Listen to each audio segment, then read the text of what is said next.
Congress party, जो कि देश की मुख्य विपक्षी दल है, वो जिन राज्यों में सरकार में है वो कैसा मॉडल प्रस्तुत कर रहे हैं उसकी वानगी हम आपके सामने रखना चाहते हैं। कर्नाटक भारत का अत्यंत महत्वपूर्ण राज्य है और जिसमें अपरिमित क्षमता है, पर दुर्भाग्य से पिछली बार कांग्रेस के हाथ में शासन आया और अभी जो समाचार आया है कि कर्नाटक की वाइन मर्चेंट एसोसिएशन ने, यानी शराब के व्यापारियों की एसोसिएशन ने 6,000 करोड़ रुपए का शराब घोटाले का आरोप कांग्रेस की सरकार पर लगाया है। यह भारतीय जनता पार्टी या विपक्ष के द्वारा लगाया गया आरोप नहीं है, यह उस भ्रष्टाचार के भुक्तभोगियों के द्वारा लगाया गया आरोप है।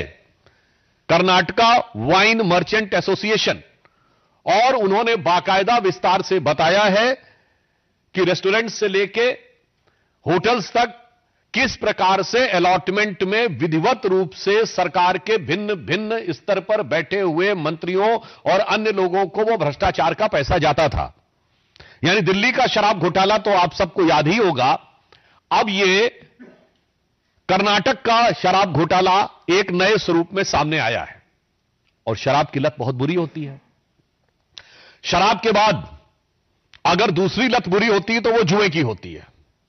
तो कर्नाटक में चित्रदुर्ग के कांग्रेस के एमएलए ईडी के द्वारा ऑनलाइन सट्टेबाजी के मामले में मनी लॉन्ड्रिंग के आरोप में आरोपित हुए हैं और वो पहले भी अरेस्ट रह चुके हैं।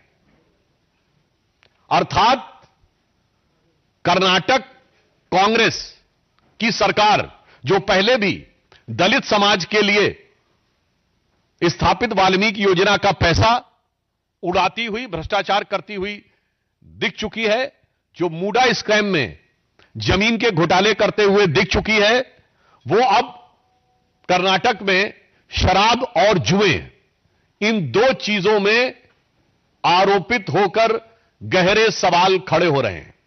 अच्छा, शराब और जुए के बाद तीसरी लत आती है लड़ाई की। तो उनका मॉडल का तीसरा हिस्सा है कि मुख्यमंत्री और उप मुख्यमंत्री जबरदस्त तरीके से लड़ाई लड़ते रहते हैं। यह वैसे कांग्रेस का स्थायी मॉडल है। जैसे हमारी सरकारों का विकास का मॉडल होता था, कांग्रेस का स्थायी मॉडल है कि जहां भी सरकार होगी तो दो ग्रुप में प्रकट रूप में दिखाई पड़ेगा। कर्नाटक में सिद्धारमैया जी का ऑन रिकॉर्ड दिया गया बयान है, यह मैं कोई आरोप की बात नहीं कर रहा हूं कि राहुल गांधी जी परमिशन नहीं दे रहे हैं इसलिए मैं कैबिनेट का एक्सपेंशन नहीं कर पा रहा हूं। और डीके शिव कुमार जी जो डिप्टी सीएम है, उनका ऑन रिकॉर्ड दिया गया बयान है कि न्याय होना चाहिए, अर्थात एक कमिटमेंट था कि सीट चेंज होनी चाहिए। छत्तीसगढ़ में तो भूपेश बघेल जी बनाम केएस सिंहदेव, तो राजस्थान में अशोक गहलोत जी बनाम सचिन पायलट, तो हिमाचल में सुक्खू साहब बनाम विक्रमादित्य जी। तो यह कांग्रेस का स्थायी मॉडल है। इसलिए मैं यह कहना चाहता हूं कि कर्नाटक की जनता ने जो बड़ा जनादेश कांग्रेस को दिया था, उसके साथ बहुत बड़ा धोखा और छल कांग्रेस ने किया है।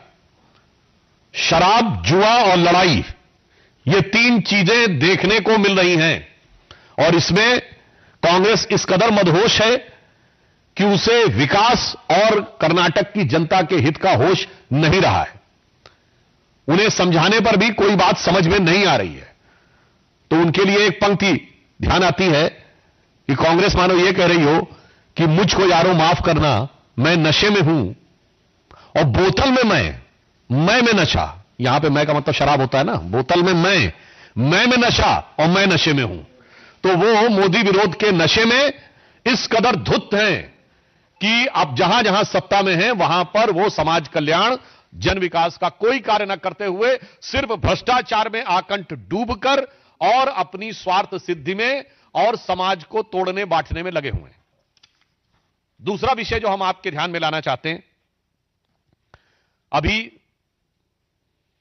हाल ही में कोलकाता उच्च न्यायालय ने पश्चिम बंगाल सरकार को एक कड़ा निर्देश दिया कि सीमा सुरक्षा बल, बॉर्डर सिक्योरिटी फोर्स के द्वारा भारत बांग्लादेश सीमा पर, जिसमें तकरीबन 9 जिले पश्चिम बंगाल के आते हैं, वहां फेंसिंग के काम के लिए जो भूमि आवंटन की प्रक्रिया थी वो तत्काल करके 31 मार्च 2026 तक सूचित की जाए।